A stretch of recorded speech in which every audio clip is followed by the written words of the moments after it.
찬미예수님, 찬미성모님, 데일리 NK에 따르면 평안남도 맹산군 새마을 농장 농장원들의 1년 소득이 고작 96달러에 불과한 것으로 드러났습니다. 1년 내내 땀 흘려 일한 결과가 세계은행 빈곤선의 11%밖에 되지 않는다는 것입니다. 옥수수 200kg과 북한 돈 250만원, 이것이 한 해 동안 농사지은 농민이 받는 전부입니다.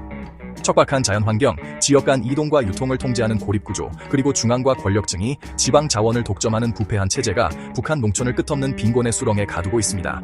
가톨릭 사회교리는 명확히 가르칩니다. 노동자는 자신의 노동에 합당한 정당한 임금을 받을 권리가 있으며 모든 인간은 하느님 모상으로 창조된 존엄한 존재로서 인간다운 삶을 누릴 권리가 있다고 말입니다. 그러나 북한 주민들은 이 기본적인 권리조차 빼앗긴 채 국가의 식량 생산 도구로 전락했습니다. 야고보서는 보십시오. 여러분의 밭에서 곡식을 거두어들인 일꾼들에게 주지 않고 떼어먹은 삭시 소리를 지르고 있습니다. 라고 경고합니다. 북한 정권은 주민들의 땀과 피로 생산한 결실을 착취하면서도 그들을 절대 빈곤 속에 방치하고 있습니다. 형제 여러분, 이제 한국교회는 더 이상 침묵해서는 안 됩니다. 북한 동포들은 우리와 같은 민족이며 같은 하느님의 자녀들입니다. 성 김대건 안드레아 신부님과 한국 순교 성인들은 복음을 전하기 위해 목숨을 바치셨습니다.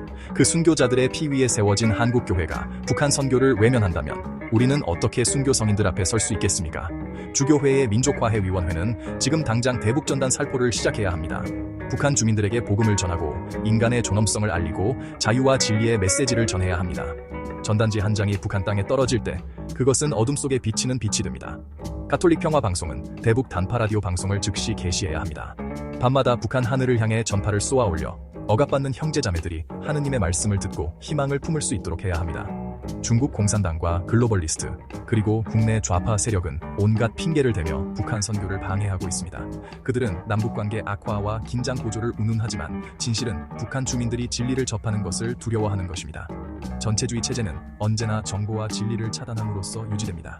우리가 복음을 전하는 것을 막는 세력은 결국 북한 주민들을 영원한 어둠 속에 가두려는 악의 세력입니다. 파티마에서 성모님께서는 러시아와 공산주의에 대해 경고하셨고 결국 회개와 승리를 약속하셨습니다. 우리는 그 약속을 믿으며 북한 선교에 나서야 합니다. 기도만으로는 부족합니다.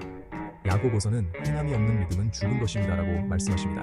이제 한국교회는 기도와 함께 구체적인 행동으로 북한 선교에 나서야 할 때입니다. 성모님, 한국교회가 선교의 사명을 깨닫고 용기 있게 나아가도록 이끌어 주소서. 평화의 모후님, 한반도 자유민주평화 통일을 주소서.